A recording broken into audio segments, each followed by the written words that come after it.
এই দেখেন আমার হাতে বই, রাসূল সাল্লাল্লাহু আলাইহি সাল্লামের সালাত লিখেছেন আহলে হাদিসদের একজন হুজুর, নাম হলো আব্দুর রাজ্জাক বিন ইউসুফ। বইয়ের নাম হলো রাসূল সাল্লাল্লাহু আলাইহি সাল্লামের সালাত। হ্যাঁ, উপরে মনোগ্রাম সুন্দর, ভিতরে হলো বিষ। যারা বলেন ভিতরে কি?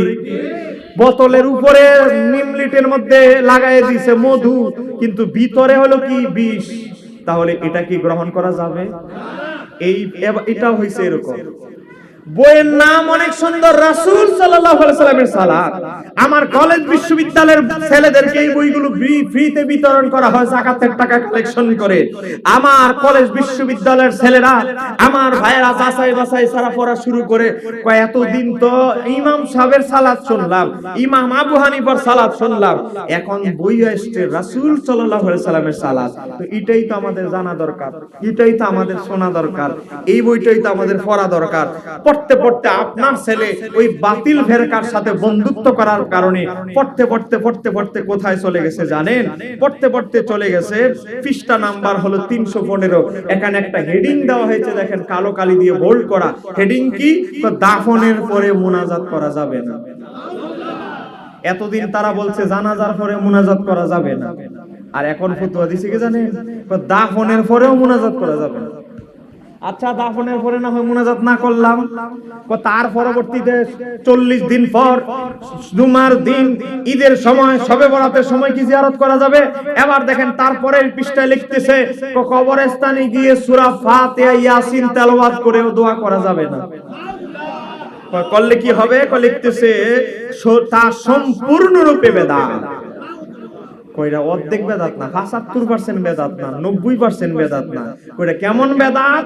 কবরের কাছে গিয়ে সূরা ফাতিহা ইয়াসিন পড়ে দোয়া করা, এটা কেমন বেদাত? কইটা অর্ধেক বেদাত না, 90% বেদাত না, এটা সম্পূর্ণরূপে বেদাত। বেদাত আবার সম্পূর্ণ অসম্পূর্ণ আছে। আচ্ছা যাই হোক, এটা নতুন কথা শুনলাম। তো দেখেন, আজকে আপনার সন্তান যদি এই বাতিল ফেরকায় যোগদান করে, ওয়াহাবি ফেরকায় যোগদান করে, জানাজার পর, দাফনের পর, তার পরবর্তী সময় ওই দোয়া পাওয়ার সম্ভাবনা আছে? এই বিচরের বাপ চাচারা একটা জোরে আওয়াজ দেন, আপনার সন্তান, নাতি, আপনার ছোট ভাই যদি এই ফেরকায় যোগদান করে, মরে যাওয়ার পরে দোয়া পাওয়ার সম্ভাবনা 1%ও আছে? আমার বাবার ভাইরা, গভীর মনোযোগ। আজকে বলা হচ্ছে কবর জিয়ারতে সূরা ফাতিহা ইখলাস, সূরা ফাতিহা ইখলাস কোরআন তেলাওয়াত করা এটা গুনার কাজ। আপনার সন্তান যদি গুস্তাখে রাসূল হয়, এই বাতিল ফেরকায় যোগদান করে, আপনার সন্তান তো নিজে দোয়া করবে না, আরো 10 মায়ের সন্তানকে বলবে বেটা বন্ধ কর, এটা কি বেদাতি কাজ করতেছ। সে তো নিজে করবে না, আরো 10 জনকে বাধা দিবে। কথা কোনা কেন ঠিক কি? গত বছরের ঘটনা বলছি। চাঁদপুর জেলার একটা থানার নাম হচ্ছে কচুয়া। এই কচুয়া থানার আমাদের আহলে সুন্নাত ওয়াল জামাতের একজন মুরব্বি মারা গেল। এই বেচারা আহলে সুন্নাত ওয়াল জামাতের জন্য একটা মাদ্রাসার বিশাল বড় জায়গা দিয়েছে, তার দেওয়া জায়গায় সুন্নি মাদ্রাসা হয়েছে, কিন্তু তার ছেলেরা হলো বাতিল। এখন যখন জানাজা হয়েছে, ছেলেদের সাথে কোনো সম্পর্ক রাখতো না ওই বেচারা, বলে তোরা ওয়াহাবি হয়ে গেছো, তোদের সাথে কোনো সম্পর্ক নাই। মরে যাওয়ার সময় বুঝেন না, বাবা তো আয়েশা ধরছে, জানাজা শেষ, লাশ নিয়ে টানাটানি, সুন্নিরা ধরে একদিকে, তার ছেলেরা টানি একদিকে, লাশ নিয়ে টানাটানি লেগে গেছে। তার ছেলেরা বলে আমার বাবার জানাজার পরে আমরা দোয়া হতে দিব না।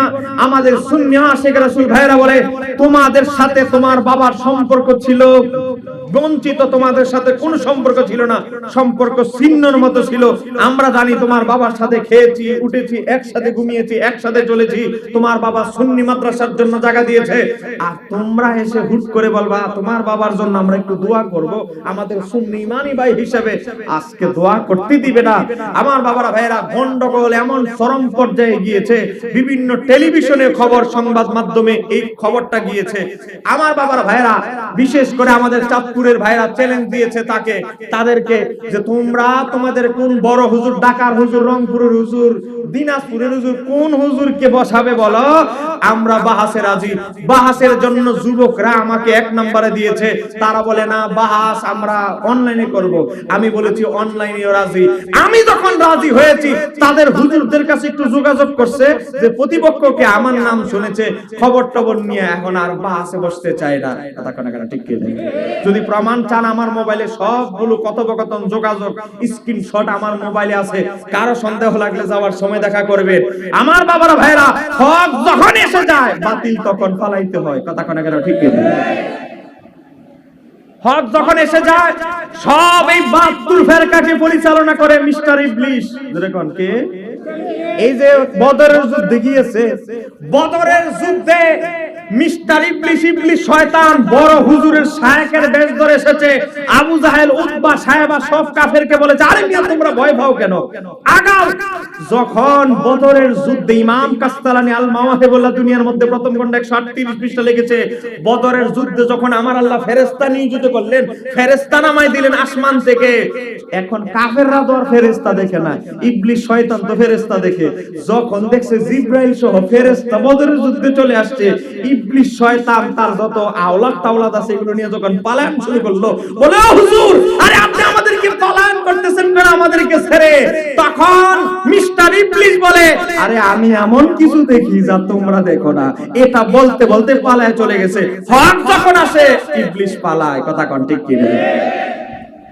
এবার আসেন, আমাকে আজকের মাহফিল কমিটি থেকে একটা বিষয় দেওয়া হয়েছে যে কি রাসূল সাল্লাল্লাহু আলাইহি সাল্লামের একজন সাহাবী হযরত আমির মুয়াবিয়া রাদিয়াল্লাহু তাআলা সহ আরো কিছু সাহাবীদেরকে আজকে কিছু শিয়ারা গালাগালি করে। কথা কোন কেন ঠিক কি? এটা আমাদের সমাজ একটা ভয়ঙ্কর ফেরকা, সেই ফেরকার নাম হচ্ছে শিয়া ফেরকা। ধরে বলেন ফেরকাটার নাম কি? শিয়ার নামটা কিন্তু অনেক সুন্দর, অর্থ সুন্দর, কিন্তু কামটা হইলো খারাপ। কামটা খারাপ কি? শিয়াদের এক নাম্বার কাজ হচ্ছে ইসলামের 3 খলিফা হযরত আবু বকর, ওমর, ওসমান, এমনকি হযরত আমির মুয়াবিয়া সহ প্রায় 270 জন সাহাবীকে তারা কাফের মনে করে, খারাপ ভাষায় গালাগালি করে। একটু জোরে কোন নাউজুবিল্লাহ।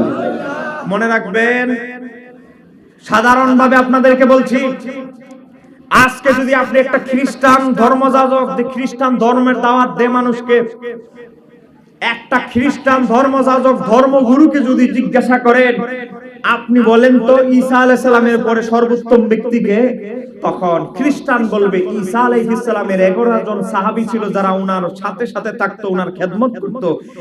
ঈসা আলাইহিস সালামের পরে তারা হলো সর্বোত্তম, সম্মানিত, তাদের ব্যাপারে কোনো কথা নাই, সমালোচনা করা যাবে না। একটা খ্রিস্টান বলে আমাদের নবী ঈসার সাথী যারা, তারা হলো সর্বোত্তম সম্মানিত মানুষ, তাদের ব্যাপারে কথা বলা যাবে না। আজকে একটা ইহুদিকে যদি জিজ্ঞাসা করেন, তারা বলবে মুসা আলাইহিস সালামের কথা, তারা বলবে জাকারিয়া, ইয়াহইয়া আলাইহিস সালামের কথা, তাদের সাথীদের কথা বলবে। ওই ইয়াহইয়া আলাইহিস সালামের যারা সাথী ছিল, হযরত মুসা আলাইহিস সালামের যারা সাহাবী ছিল, তাদেরকে কোনো সমালোচনা করা যাবে না। এ মুসলমান, আজকে ইহুদি নাসারাদেরকে যদি জিজ্ঞাসা করেন, তারা বলবে আমাদের নবীর যারা সাথী ছিল, সাহাবী ছিল, তারা অনেক সম্মানিত, তাদের সমালোচনা করা যাবে না, এটা বেদিনী কাজ। আর আজকে মুসলমান নামধারী কিছু লোক বেরিয়ে গেছে, তারা আমার নবীর সাহাবীদেরকে গালাগালি করে সমালোচনা করে। আমি মনে করি তারা ইহুদি নাসারাদের চাইতে আরো নিকৃষ্ট। কথা কোন ঠিক কি? আমার কথা হলো ক্লিয়ার। আপনারা জানেন, আমি অনলাইনে শিয়াদের সাথে বাহাস করেছি। হযরত আমির মুয়াবিয়া রাদিয়াল্লাহু তাআলা নিয়ে যারা অনলাইনে দেখেছেন, এখানে স্টেজে আলেম ওলামারা আছে। এখন যদি আমি পায়ে ধরি, আপনাদের হাটহাজারি থেকে বলছি, আমি দরকার হলে পায়ে ধরবে এদের। যদি পায়ে ধরে বসে থাকি, যদি একবার রিকোয়েস্ট করি আরেকবার একটু বসি শিয়াদের সাথে অনলাইনে, অফলাইনে তো বসবই না, অনলাইনে আরেকবার বসি, পায়ে ধরবা, আপনাদের কাছে আমি গ্যারান্টি দিচ্ছি, কোন শিয়াকে যদি আপনারা রাজি করাতে পারেন, আমি তার পায়ে ধরবো। তারপরেও সে বাহাসে রাজি হয় কিনা একটু দেখেন। পায়ে ধরবো কিন্তু রাজি হয় না, তার কারণ একবার তাদেরকে সুবানি খাওয়াই দিয়েছি, জাতি দেখে ফেলেছে এই শিয়াদের আসল রহস্য, তাদের ক্ষমতা, তাদের এলেমের পুঁজি। এজন্য তারা তাদের থলের বিড়াল যখন বেরিয়ে গেছে, এখন তাদের পাওয়ার শেষ। কথা কোন ঠিক কি? আমি চ্যালেঞ্জ করে যাচ্ছি আজকে আপনাদের এই মাহফিল থেকে, দরকার হলে শিয়া হুজুরের পায়ে ধরবো, যে পায়ে ধরি ভাই, তুমি তাও বসো, হক কোনটা না হক কোনটা, হক কোনটা বাতিল কোনটা মানুষ জানো। তোমরা শিয়ারা যদি হক হও এটাও মানুষ জানবে, আমরা আহলে সুন্নাত ওয়াল জামাত যদি হক হই এটাও জানবে। কথা কোন ঠিক কি? আমার বাবারা ভাইরা, আমি আগেই বলেছি আমার সাবজেক্টটা আকীদার, একটু নরম নরম সুরে ওয়াজ করার কোনো সুযোগ নাই, কারণ আকীদার ওয়াজটা সুর দিয়ে করা যাবে না। এমন এবার আসেন, এই শিয়া একটা বাতিল ফেরকা, এই ফেরকার প্রায় 90টার মতো কুফরি আকীদা আছে। একটু জোরে বলেন কয়টা? 90টা। তো আর আমি বলতে পারবো না, আমার মোবাইলে দেখেন সব তালিকা করে নিয়ে আসছি, কিন্তু মাহফিলের সময় নির্ধারিত সময়ের ভিতরে আমার শেষ করতে হবে, কারণ আমার পরে প্রধান আলোচক চলে আসবে। শিয়া অর্থ, ওই যে বলছিলাম শিয়া অর্থটা বড় সুন্দর। শিয়া অর্থ দল, শিয়া অর্থ সমর্থক, শিয়া অর্থ সাহায্যকারী, সব অর্থই সুন্দর, কিন্তু কামটা হইল খারাপ। বলেন তাদের কাজগুলো হলো কি? খারাপ। আমার বাবার ভাইরা, এই শিয়া ফেরকা সৃষ্টি হয়েছিল ইসলামের তৃতীয় খলিফা হযরত ওসমান ইবনে আফফান রাদিয়াল্লাহু তাআলার সময়। আব্দুল্লাহ ইবনে সাবা একজন ব্যক্তি, সে ছিল ইহুদি। একটু জোরে বলেন, সে ছিল কি? সে ছিল ইহুদি। হযরত ওমরের যুগে সে ইসলাম কবুল করেছে। তার টার্গেট হলো ইসলামকে ধ্বংস করা, মুসলমানদের মধ্যে গুতাগুতি লাগায় দেওয়া, এক মুসলমান আরেক মুসলমানকে সহ্য করতে না পারে হানাহানি যুদ্ধে যেন লিপ্ত হয়, এটা ছিল তার টার্গেট। সে এখন ইহুদি ধর্মের বড় হুজুর ইহুদি ধর্মের। এখন চিন্তা করলো মুসলমানের বেশ ধরে মুসলমানদের ভিতরে ঢুকে, আমি তো মোটামুটি পয়সাওয়ালা, ইহুদিদের থেকে গোয়েন্দা ভিত্তি করে পয়সা আমদানি রপ্তানি করে আমি মুসলমানদের ভিতরে হাঙ্গামা ঢুকিয়ে দিব। একটু জোরে কোনা নাউজুবিল্লাহ। এই লক্ষ্যে সে ঢুকেছে, লেবাস লাগিয়ে মুসলমানদের ভিতরে ঢুকে গেছে। এখন হযরত ওমরের হাতে ঘোষণা দিয়ে, ডোল ফিটায়া ঘোষণা দিয়ে মুসলমান হয়েছে। এখন হযরত ওমরের কাছাকাছি থেকে বুঝেছে ওমর এমন কঠিন মানুষ, যেই ওমর রাস্তা দিয়ে হাঁটলে ওই রাস্তায় 24 ঘন্টা শয়তান চলাফেরা করে না, যে ওমরের মতো মানুষকে ধোঁকা দেওয়া সম্ভব না। এখনই আব্দুল্লাহ ইবনে সাবা অপেক্ষা করতেছে ওমর কখন মরবে। এর মনের মধ্যে খালি দোয়া, আল্লাহ ওমরের তাড়াতাড়ি মারার ব্যবস্থা কর, কারণ ওমরের সময় আর তার সুবিধা করতে পারছে না। হযরত ওমর রাদিয়াল্লাহু তাআলা ইন্তিকাল করলেন। একা টার্গেট হযরত ওসমান খলিফা হলেন। ওসমানকে কিভাবে পথভ্রষ্ট করা যায়, ওসমানকে কিভাবে মুসলমানদের বিরুদ্ধে লেলিয়ে দেওয়া যায়। আমার বাবারা ভাইরা, এই আব্দুল্লাহ ইবনে সাবা হযরত ওসমান রাদিয়াল্লাহু তাআলা পিছে লাগতেছে। হযরত ওসমান রাদিয়াল্লাহু তাআলার যুগে বিভিন্ন মুসলমান নামধারী ব্যক্তিদেরকে টাকা দিয়ে ক্রয় করলো, বিভিন্ন অবস্থায় ফিতনা সৃষ্টি করতে লাগলো। হযরত ওসমানের বিরুদ্ধে একদল বিদ্রোহীকে লাগিয়ে দিল। অবশেষে হযরত ওসমানকে কোনমতে 50 দিন, কোনমতে 40 দিন হযরত ওসমানকে গৃহবন্দী করে হযরত ওসমানকে নির্মমভাবে শহীদ করা হয়। একটু জোরে পড়না নাউজুবিল্লাহ। হযরত ওসমানকে যখন ঘরের মধ্যে ঘেরাও করা বন্দী করা হয়, হযরত আলী তখন খলিফা না। হযরত আলী রাদিয়াল্লাহু তাআলা কি করলেন, ওনার দুই শাহজাদা, একজন ইমাম হাসান আর একজন ইমাম হুসাইনকে হযরত ওসমানের ঘর পাহারা দেওয়ার জন্য লাগাই দিলেন। বর্ণনা করেছে, এই ঘটনাটি বর্ণনা করেছেন বিখ্যাত তাবী হযরত সাঈদ ইবনুল মুসাইয়িব রাহমাতুল্লাহ আলাইহি। তার বর্ণনাটি সংকলন করেছে ইমাম বুখারীর উস্তাদ ইমাম ইবনু সাদ আত-তাবাকাতুল কুবরার মধ্যে। এই হযরত ওসমানের ঘরের দরজায় নবীর দুই নাতি ইমাম হাসান ইমাম হুসাইনকে দরজার মধ্যে দেওয়া হয়েছে। হযরত আলী বলে, আমার দুই বেটা ওসমানকে পাহারা দিবে, কেউ যেন তাকে হত্যা করতে না পারে। এখন এই আব্দুল্লাহ ইবনে সাবার চক্র, যে শিয়াবাদের যে প্রতিষ্ঠাতা আব্দুল্লাহ ইবনে সাবার চক্র চিন্তা করতেছে আলী কখন মদিনা থেকে বের হবে, দূরে কোথাও একটু যদি যায় তাহলে ওসমানকে আমরা শেষ করে ফেলবো। ওসমান যদি মারা যায়, খলিফা মারার কারণে মুসলমানদের মধ্যে গুতাগুতি লেগে যাবে, বিদ্রোহ লেগে যাবে, এটাই তো আমার দীর্ঘদিনের ছাওয়া। এখন হযরত আলী কখন মদিনা থেকে বর্ডার থেকে বের হয় ক্রস করে, এই অপেক্ষায় বসে আছে। হযরত আলী হঠাৎ করে মদিনা থেকে একটা কাজে বের হলেন, এখন সুযোগটা পেয়ে গেছে। হযরত আলী বের হয়ে গেলেন। এই আব্দুল্লাহ ইবনে সাবার চক্র দুইজন ব্যক্তিকে ভাড়া করলেন, খুনি, পারদর্শী খুনি, ডাকাত। সবাই ডাকাতি করতে পারে না, ডাকাতি করে 2-4-8-10টা ডাকাতি করে অভ্যস্ত এমন লোকই ডাকাতিতে নামে। কথা কোন ঠিক কি না? ডাকাতির দলেও সহজে কোন নতুন ডাকাতকে কেউ নেয় না। আগে তুই আমাদের সাথে মাগনা ট্রেনিং এ যাবি, তারপরে ডাকাতি নেব। গতকালকেও আমার যে ড্রাইভার সাহেব, ওনাকে ডাকাতে ধরেছে, রড রাস্তা ফেলে দিয়েছে। উনি রড নিচে ফেলায় চলে আসছে। যে বাড়িহারাটের আগে চতুর্দিকে অনেক থানা, এখনো এসআই, অনেক থানার ওসি, অনেক এসআই যোগদান করে নাই। এখনো অনেক জায়গায় এই সুযোগে ডাকাতরা লুকিয়ে নিচ্ছে। কথা কোন ঠিক কি রে? গভীর মনোযোগ। এখন দুইজন ভাড়াটিয়া খুনি ভাড়া করলো কি জন্য? যে আজকে রাতে ওসমানকে শেষ করতে হবে।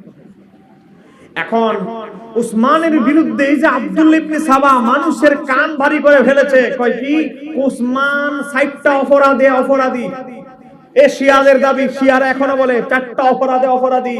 এক নাম্বার কি? উসমান ছিল স্বজনপ্রীতি লোক, সে তার বংশের লোককে ক্ষমতায় বসিয়েছে।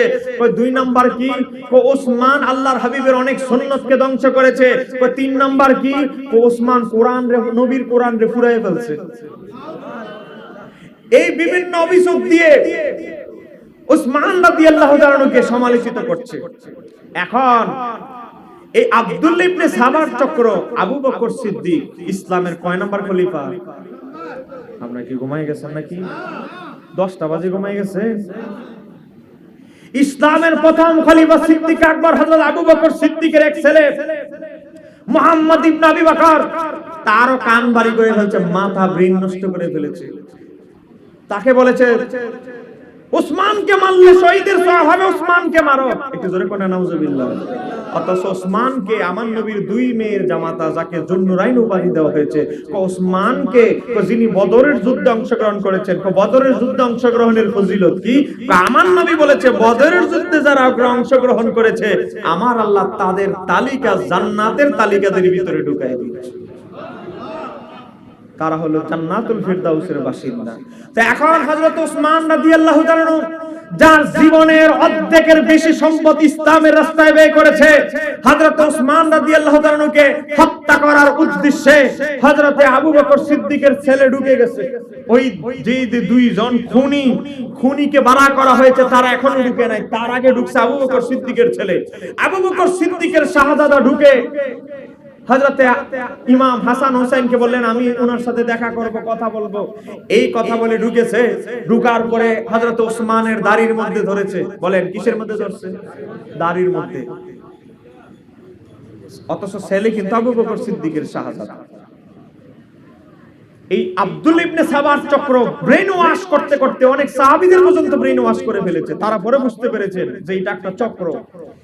আমার বাবারা ভাইরা, এখন হযরত ওসমানের দাড়ি ধরে ফেলেছে।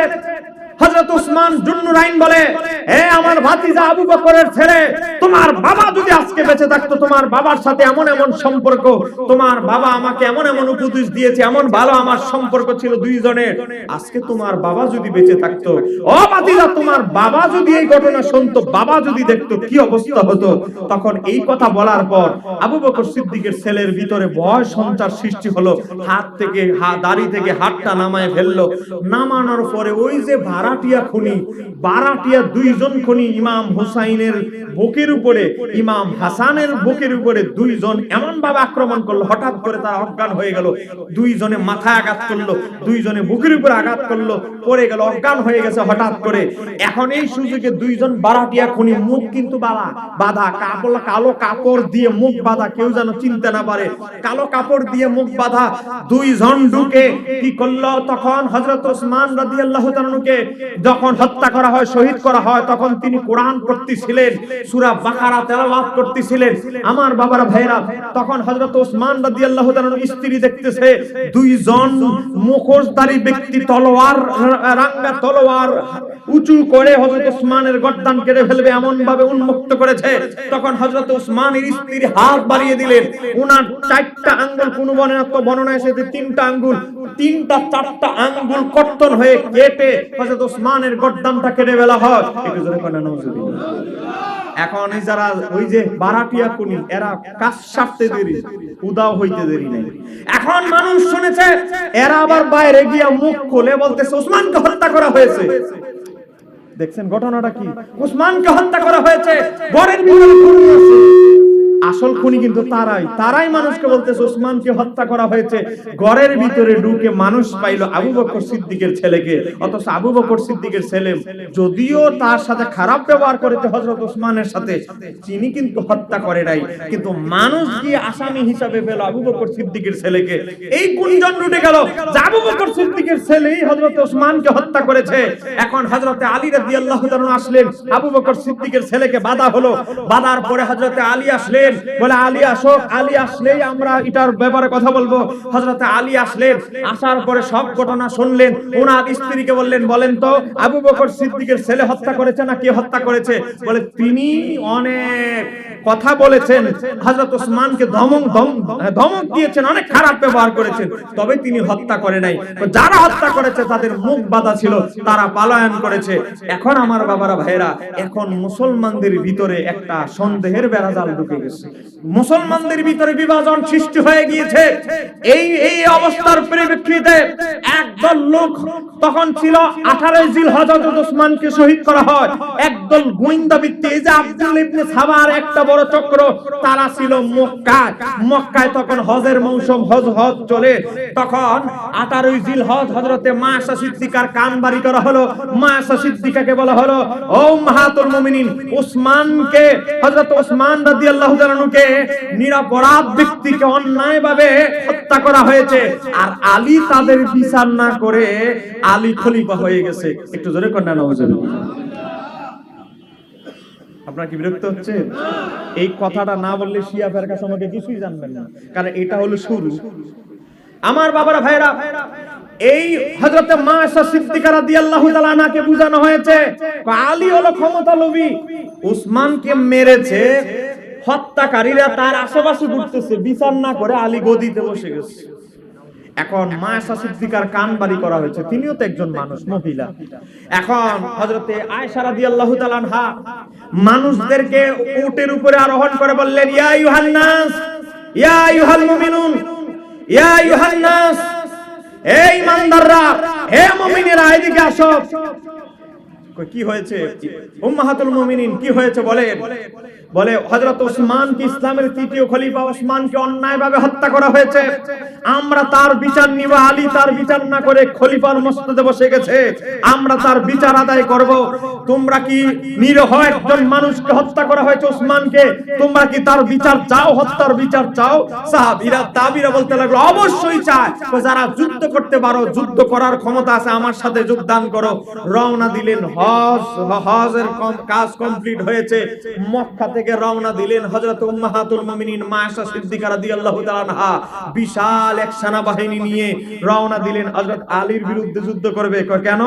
আলী ওসমানের হত্যার বিচার না করে ক্ষমতায় বসে গেছে।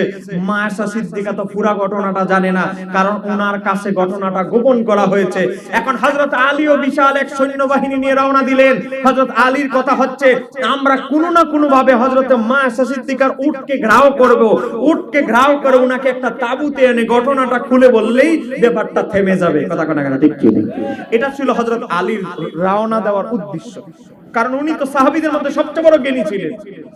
হযরত আলী রাদিয়াল্লাহু তাআলা রওনা দিলেন। মা আয়েশা সিদ্দিকা উটের উপরে আরোহণ করে যুদ্ধের নেতৃত্ব দিয়েছিলেন। এজন্য বলা হয় এই যুদ্ধকে জঙ্গে জামাল, ওষ্টির যুদ্ধ, মানে যেই যুদ্ধে উটের উপরে মা আয়েশা সিদ্দিকা উটে আরোহণ করে যুদ্ধ পরিচালনা করেছিলেন। আমার বাবারা ভাইরা, যুদ্ধের এক পর্যায়ে আব্দুল্লাহ ইবনে সাবার চক্র ঢুকে গেছে মা আয়েশা সিদ্দিকার দলে, আবার হযরত আলীর দলেও ঢুকে গেছে যুদ্ধের নাম দিয়ে। দুই দলে কিন্তু আব্দুল্লাহ ইবনে সাবার লোক আছে। এখন মা আয়েশা সিদ্দিকা রাদিয়াল্লাহু তাআলা আনহাকে বহু কষ্টে নিয়ন্ত্রণ করে হযরতে আলী ব্যাপারটা ঘটনাটা বুঝাইলেন তাঁবুর ভিতরে ঢুকায়া। মা আয়েশা সিদ্দিকাকে বললেন, ও উম্মাহাতুল মুমিনিন, আপনি কি আল্লাহর হাবিবের ওই হাদিস শুনেননি যেটা ইমাম ইবনে সাদাত তাবাকাতুল কুবরা নকল করেছে? ও উম্মাহাতুল মুমিনিন, আল্লাহর হাবিব আমার নবীর বিবিদেরকে একত্রিত করে একটা কথা বলেছিল, হে আমার বিবিরা, আমি আশঙ্কা করছি আমার একজন বিবি আলীর সাথে বিরোধে জড়াবে, সাবধান, আলীর সাথে যখন বিরোধে জড়াবে তোমরা আলীর পক্ষে থাকবে, সাবধান, আলীর বিরুদ্ধে যাবে না। আল্লাহর হাবিব কি এই কথা ভবিষ্যৎবাণী করেনি? হে উম্মাহাতুল মুমিনিন, আপনি কি ভুলে গেছেন? এই কথা শোনার পর মা আয়েশা সিদ্দিকা রাদিয়াল্লাহু তাআলা আনহা, কিতাবের নাম মুসান্নাফ ইবনে আবি শায়বা, সেখানে এসেছে মা আয়েশা সিদ্দিকা কাঁদতে কাঁদতে ওনার ওড়না বিধে গিয়েছিল। একটু জোরে বলেন না সুবহানাল্লাহ। তাহলে জঙ্গে জামাল, ওটের যুদ্ধ শেষ, খতম। আর আগে বাড়ায় নাই। এখন হযরত আলী রাদিয়াল্লাহু তাআলা কোথায় আসলেন? মদিনায় চলে আসলেন। মা আয়েশা সিদ্দিকাও মদিনায় চলে আসলেন। যুদ্ধ কিন্তু বন্ধ হয়ে গেছে, যুদ্ধ আর হয় নাই। এখন আব্দুল্লাহ ইবনে সাবার চক্র কয় লাগাইলাম যুদ্ধ, আর এখন বন্ধ হয়ে গেল যুদ্ধ। আমাদের তো সব এত পয়সা, এত কষ্ট করলাম, এত টাকা পয়সা খরচ করলাম ইহুদিদের থেকে আইনা, এখন সব বন্ধ হয়ে গেছে, এটা তো হতে পারে না। এখন তারা চিন্তা করলো আলীর বিরুদ্ধে গন্ডগোল কিভাবে লাগানো যায়। এই আব্দুল্লাহ ইবনে সাবার চক্র চলে গেল সিরিয়ায়। একটু জোরে বলেন কোথায়? সিরিয়ায়। সিরিয়ায় তখন আমির হচ্ছে হযরত আমির মুয়াবিয়া রাদিয়াল্লাহু তাআলা। তার কাছে গিয়ে বলল, আপনার চাচাতো ভাই আহারে উসমানকে অনেক নৃশংসভাবে 40 দিন 50 দিন খাবার না দিয়ে পানি টানি খেয়ে কষ্ট করে জীবন যাপন করে তিনি মৃত্যুবরণ করেছেন, তাকে অন্যায়ভাবে হত্যা করা হয়েছে। হে আমির মুয়াবিয়া, আপনার আপন চাচাতো ভাই, আপনার উমাইয়া বংশের এক বংশের লোক উসমানকে হত্যা করা হয়েছে, আর আপনি বসে আছেন? আপনি কি কাপুরুষ নাকি? আপনি কিছু একটা করেন। আপনি কেন আপনি যুদ্ধ করতেছেন আলীর বিরুদ্ধে? আলীর কাছে আপনি চিঠি লেখেন, তিনি যেন উসমান হত্যাকারীদেরকে আপনার হাতে সুপর্দ করে। এখন হযরত আমির মুয়াবিয়া রাদিয়াল্লাহু তাআলার কান বাড়ি করে ফেলেছে, মাথা গরম করে ফেলেছে। এখন হযরত আমির মুয়াবিয়া রাদিয়াল্লাহু তাআলা চিঠি পাঠাইছে। চিঠি পাঠিয়েছে হযরত আলী আগে। হযরত আলী আব্দুল্লাহ ইবনে আব্বাসের মারফত চিঠি লিখে পাঠিয়েছে, হে আমিরে মুয়াবিয়া, তোমার মসনদ যে সিরিয়া সেটা ছেড়ে দাও, সিরিয়ার এখন থেকে গভর্নর হবে অমুক। এই চিঠি পাঠানোর পর আমিরে মুয়াবিয়া রাদিয়াল্লাহু তাআলা উত্তর দিলেন, হে আলী, আমি আমার ক্ষমতা, আমার এই প্রদেশ আপনার হাতে দিব, তবে একটা শর্ত। একটু জোরে বলেন কয়টা শর্ত? একটা শর্ত। সেটা কি? এই যে আলী এবং মুয়াবিয়া রাদিয়াল্লাহু তাআলার যুদ্ধ কেন হয়েছে, একটা শর্ত। সেটা কি? আপনি আমার হাতে আমার চাচাতো ভাই ওসমানকে যারা হত্যা করেছে এই আসামিদেরকে শুধু আমার হাতে দিয়ে দিবেন, আমি সুন্দর করে সিলমোহর দিয়ে এই সিরিয়া আপনার হাতে তুলে দেব। আমার চাহিদা শুধু একটা। হযরত আলী রাদিয়াল্লাহু তাআলা বললেন যে এই ব্যাপারটা হযরত ওসমানকে কারা হত্যা করেছে ব্যাপারটা খুব জটিল, কারণ হত্যাকারীরা পলাতক। আমি এটার বিচার করতে হলে আমাকে কি করতে হবে? অনুসন্ধান টিম গঠন করেছি, তারা খবর নিচ্ছে কারা এই কাজটা করতে পারে। আমি হত্যাকারীদেরকে আমি পাবো, তোমার হাতে সুপর্দ করব। না, হত্যাকারী আপনার আশেপাশেই ঘুরতেছে, আবু বকর সিদ্দিকের ছেলে আছে, আবু বকর সিদ্দিকের ছেলের নাম আল্লাহ, তার সাথে যেহেতু তারা ঢুকছে এই জন্য সেও অপরাধী। এগুলো অনেক কথা বলতে লাগলেন। এখন এই প্রেক্ষিতে ঝগড়া হয়ে গেল, দুইজনের মধ্যে মতভেদ হয়ে গেল। হযরত আলী রাদিয়াল্লাহু তাআলা সিদ্ধান্ত নিলেন, মুসলমানদের মধ্যে যদি মুসলমানরা প্রত্যেকটা মুসলমানদের শহরগুলো যদি এক খলিফার আনবার জন্য খুতবা দেওয়ার জন্য দাঁড়ালেন। ইয়া আইয়ুহান নাস, হে ইয়ামানের মানুষরা শোনো, আমি আবু মুসলিম খাওয়ালানি নবীর যদিও অল্পের জন্য সাহাবী হওয়ার মর্যাদা অর্জন করতে পারি নাই, কিন্তু আমি গর্বিত সর্বশ্রেষ্ঠ নবীর উম্মত হয়ে। হে আইয়ুহান নাস, হে মানুষেরা শোনো, আমাদের ইয়ামান দেশে একজন ভণ্ড নবীর আবির্ভাব হয়েছে। সে যে ভণ্ড কোনো সন্দেহ নাই। আমি তার সাথে বাহাস করতে চাই। আগামী কাল বাহাস হবে, সকাল 10টা এত মিনিটে বাহাস হবে। বাহাস হবে কি? বাহাস নির্ধারণ হবে বাস্তবতায়, আপনারা নিজের চোখে দেখবেন কে বাহাসে জিতলো আর কে বাহাসে ঠকলো, কে বাহাসে পরাজিত হলো বিজিত হলো, আপনারা নিজের চোখে সিদ্ধান্ত দেখে সিদ্ধান্ত দিবেন। বাহাস হবে, একটা আগুনের কুণ্ডলী বানানো হবে। এই আগুনের কুণ্ডলীর ভিতরে আমাকে কিছুক্ষণ রাখা হবে। যদি আমাকে আগুন স্পর্শ করে, আমাকে যদি আগুন জ্বালায় ফেলে, তাহলে আমার নবী ভণ্ড। আর আগুন যদি এই ভণ্ড নবীকে জ্বালায় ফেলে, তাহলে এই ভণ্ড নবী, এই নবী সে যে ভণ্ড নবী দাবি করতেছে সে হলো ভণ্ড নবী। একটু জোরে কন্যা ঠিক কি না? নারায়ে তাকবীর, নারায়ে রিসালাত, নারায়ে তাকবীর, নারায়ে রিসালাত, নারায়ে গাউসিয়া। আল্লামা মুফতি জহিরুল ইসলাম ফরিদি সাহেব, উলামায়ে আহলে সুন্নাহ, আঞ্জুমানে আশিকানে মুস্তাফা। নারায়ে তাকবীর, নারায়ে রিসালাত, নারায়ে গাউসিয়া। আল্লামা মুফতি জহিরুল ইসলাম ফরিদি সাহেব, উলামায়ে আহলে সুন্নাহ।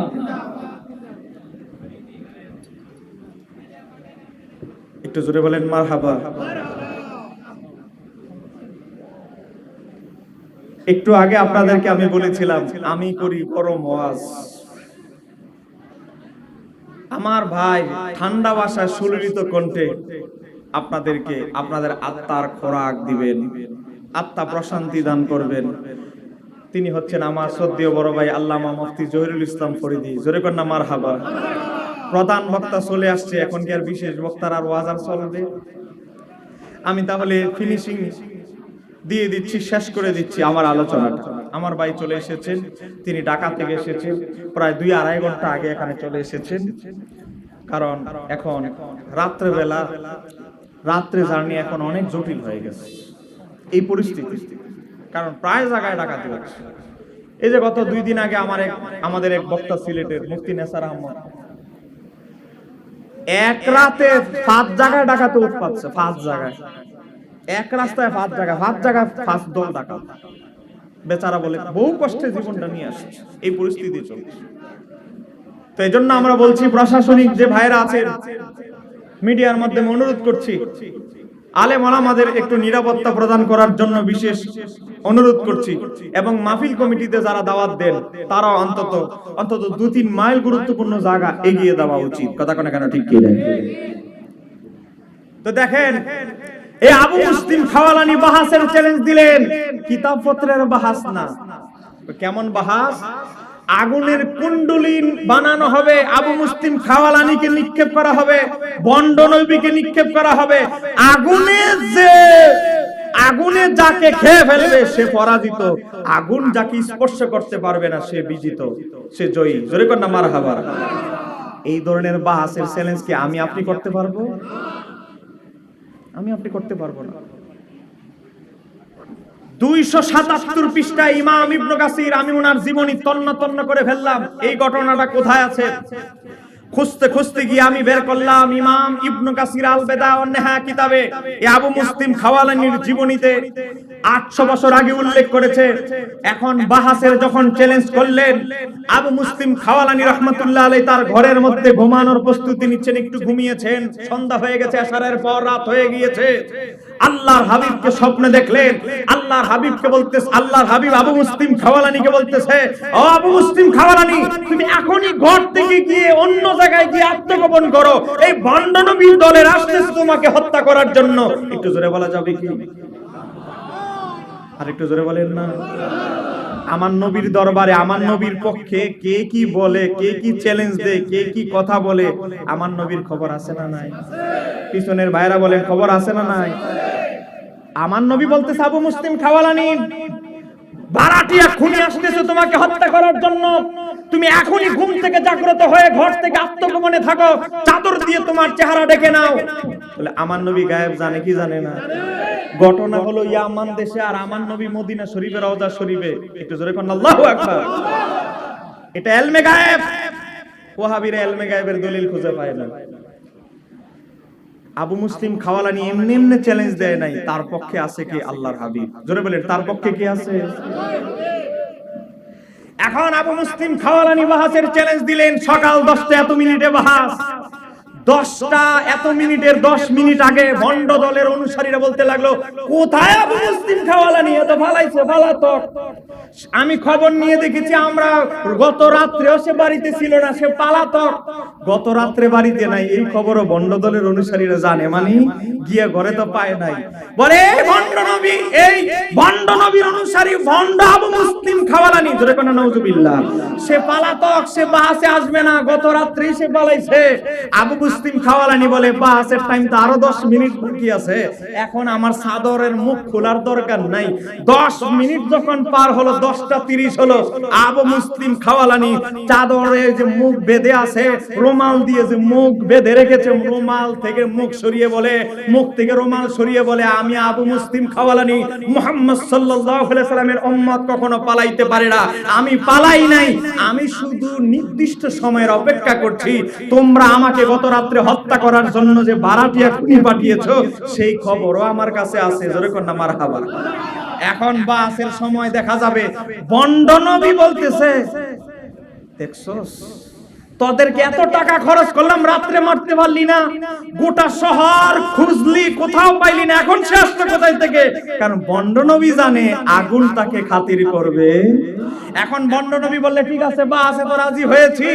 এখন বাহাসের এক নাম্বার কথা হচ্ছে বাহাসে আগুনে তুমি ঝাঁপ দিতে হবে। বন্ড নবী মনে করেছে আবু মুসলিম খাওয়ালানি তো ওমরও নয়, আবু বকরও নয়, নবী নয়, রাসূল নয়, আবু মুসলিম খাওয়ালানি কি আর আগুন কি খাতির করবে? আবু মুসলিম খাওয়ালানি ঝাঁপ দিবে আর পুড়ে যাবে, আমার বাহাসও শেষ, আমি তো আর ঝাঁপ দিতে হবে না। এই মনে করে বলল ঠিক আছে তুমি আগে আগুনে ঝাঁপ দাও, তারপরে আমি। তো সময় 1 ঘন্টা আগুনের ভিতরে কুণ্ডুলির ভিতরে থাকতে হবে। আবু মুসলিম খাওয়ালানি বলে 1 ঘন্টা নয়, আমি 3 ঘন্টা থাকবো। একটু জোরে কর না মারহাবা। তবে তুমি শুধু 1 ঘন্টা থাকলেই হবে। এবার আসেন বাহাসে আবু মুসলিম খাওয়ালানি আগুনের কুণ্ডুলি বানাল হলো বিশাল। কুণ্ডুলির ভিতরে ঢুকে গেলেন আবু মুসলিম খাওয়ালানি। আগুনের কুণ্ডুলির ভিতরে গিয়েছেন। ইমাম ইবনে আসির আল কামিল ফি তারিখের মধ্যে উল্লেখ করেছে আবু মুসলিম খাওয়ালানি আগুনের কুণ্ডুলির ভিতরে থেকে মুস্কি মাস্কি হাসতেছেন, কারণ আগুনের কুণ্ডুলির বাইরে রাহমাতুল লিল আলামিন আবু মুসলিম খাওয়ালানিকে দেখে হাসতেছে, আবু মুসলিম খাওয়ালানিও আমার নবীকে দেখে হাসতেছে। আর একটু জোরে বলেন না। পৃথিবীর ইতিহাসে সর্বশ্রেষ্ঠ বাহাসের যদি তালিকা দেওয়া হয় এটা হবে 1 নাম্বার। একটু জোরে কর না মারহাবা। এখন আবু মুসলিম খাওয়ালানি 1 ঘন্টা বাহাসের শর্তের মধ্যে লেখা ছিল আগুনের ভিতরে থাকবে কয় ঘন্টা? তিনি থাকলেন 3 ঘন্টা। 3 ঘন্টা বের পরে আস্তে আস্তে আগুনের কুণ্ডলি থেকে বের হওয়ার পর বন্ড নবীর অনুসারীরা তারে ধরছে, আমাদের ইজ্জত বাঁচান, আপনি আগুনের ভিতরে যান, আপনি তো নবী, নবীরা তো অনেক বড় বড় মুজিজা দেখায়, ইব্রাহিম নবীকে আগুনে ফেলে দেওয়া হয়েছে, বড় বড় মুজিজা দেখায়, আপনি আজকে মুজিজা দেখায় আমাদের উম্মতদেরকে। বন্ড নবীর অনুসারীরা বলে আমাদের উম্মতদের ইজ্জত বাঁচান, আপনি আগুনে ঝাঁপ দেন। বন্ড নবীর অনুসারী দিছে 1 দৌড়, মানুষ লাগে নাই, বন্ড নবীর অনুসারীরা এই ভিটায়া তাদের নবীরে মেরে ফেলছে। একটু জোরে কর না সুবহানাল্লাহ। এই খবর চলে গেল খলিফাতুল মুসলিমিন হযরত ওমরের কাছে। একটু জোরে বলেন কার কাছে? হযরত ওমরের কাছে যখন গেলেন আমিরুল মুমিনিন হযরত ওমর আবু মুসলিম খাওয়ালানিকে ইয়ামান বরাবর চিঠি লিখলেন, হে আবু মুসলিম খাওয়ালানি, আমার অন্তর ওমরের অন্তর চায় আবু মুসলিম খাওয়ালানিকে 1 নজর দেখার জন্য। আমি তোমাকে অনুরোধ করছি তুমি মদিনায় আসো, আমি তোমাকে 1 নজরের জন্য দেখব। ইমাম ইবনে কাসির রাহমাতুল্লাহ আলাইহি উল্লেখ করতেছে আবু মুসলিম খাওয়ালানি যখন কোথায় আসলো, মদিনায় আসলো ইয়ামান থেকে। বাহাসের পরে কি করলেন হযরত ওমর রাদিয়াল্লাহু তাআলা? কি করলেন? তার 2 চোখের, আমার পাশে ফরিদি হুজুর আছে দেখেন, তার 2 চোখের মাঝখানে কপালে চুমু খেলেন। একটু জোরে কর না। হযরত ওমর তার 2 চোখের কপালের 2 চোখের মাঝখানে কপালে চুমু খেলেন। শুধু এখানেই শেষ নন, এখানেই শেষ নয়, তিনি বলতে লাগলেন, তিনি আল্লাহর দরবারে শুকরিয়া আদায় করতে লাগলেন। হযরত ওমর প্রশংসা আল্লাহর, যিনি আমাকে, হযরত ওমর বলতেছে আল্লাহর প্রশংসা আদায় করছি যিনি আমাকে মৃত্যুর পূর্বে মরার আগে উম্মতে মুহাম্মাদীর মধ্যে এমন এক ব্যক্তির দর্শন দান করেছেন যার সাথে আল্লাহ হযরত ইব্রাহিম আলাইহিস সালামের ন্যায় আচরণ করেছেন। ইব্রাহিম আলাইহিস সালামকে যখন কাফির মুশরিকরা পুড়তে পারে নাই, আল্লাহ আমাকে সেই ওমরকে সেই তৌফিক দান করেছেন।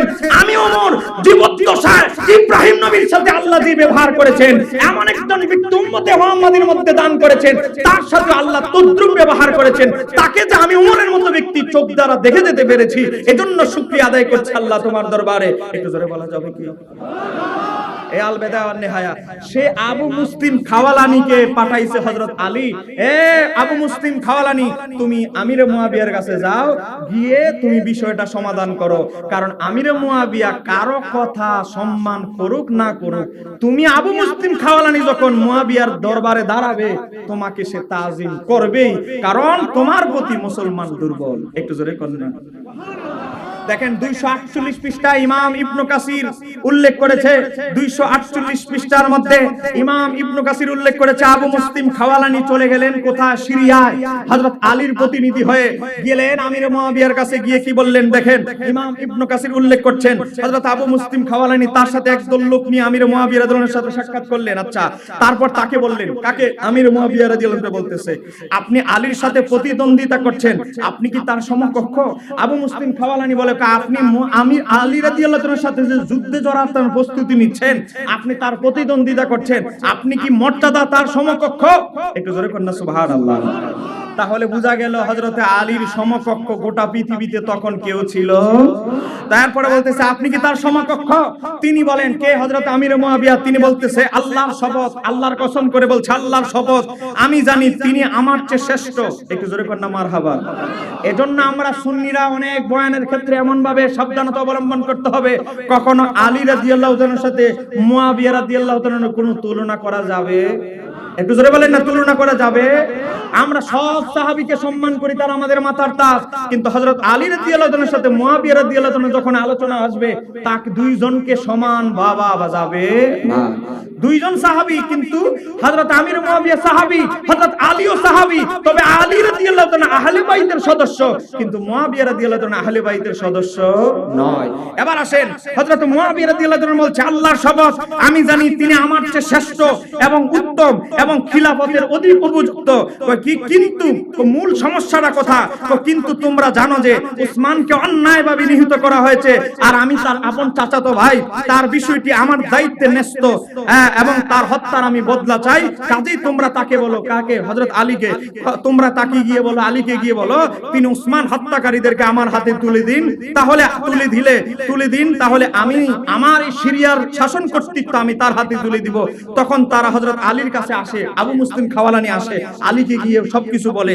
হযরত আলী রাদিয়াল্লাহু আনহু এই বিষয়টা বলে, কিন্তু তিনি কাউকে তাদের হাতে তুলে দিলেন না। ফলে শামবাসীরা হযরত মুয়াবিয়া রাদিয়াল্লাহু আনহুর পক্ষে লড়াই করার সিদ্ধান্ত নিল, আর অন্যান্য এলাকার মানুষ হযরত আলীর পক্ষ নিল। এই মুসলমানদের মধ্যে হযরত ওসমান হত্যাকে কেন্দ্র করে এই যুদ্ধটা জড়িয়েছে। বলেন কাকে কেন্দ্র করে? হযরত ওসমানকে কেন্দ্র করে। কিন্তু এই ব্যাপারটাকে শিয়ারা আপনাদেরকে বুঝাবে কি? হযরত আলী রাদিয়াল্লাহু তাআলার সাথে ব্যক্তিগত দ্বন্দ্বের কারণে, ব্যক্তিগত দুশমনির কারণে মুয়াবিয়া যুদ্ধ করেছে। ব্যাপারটা হচ্ছে কি যুদ্ধ? হযরত ওসমানের শাহাদাত। তা আবার কেমন ব্যক্তি বর্ণনা করেছে? এই জগতে পৃথিবীর উম্মত মুহাম্মাদের মধ্যে হযরত আবু মুসলিম খাওয়ালানি, যিনি যার সাথে আল্লাহ ইব্রাহিম আলাইহিস সালামের মতো আচরণ করেছেন, তিনি বলতেছেন ঘটনাটা হলো ওসমানকে কেন্দ্র করে, হত্যাকে কেন্দ্র করে। আর আপনাদেরকে শিয়ারা বুঝাবে যে আমির মুয়াবিয়া রাদিয়াল্লাহু তাআলা আর হযরত আলী রাদিয়াল্লাহু তাআলার যে দ্বন্দ্ব, এটা ব্যক্তিগত দুশমনি। একটু জোরে কন্যা নাউজুবিল্লাহ।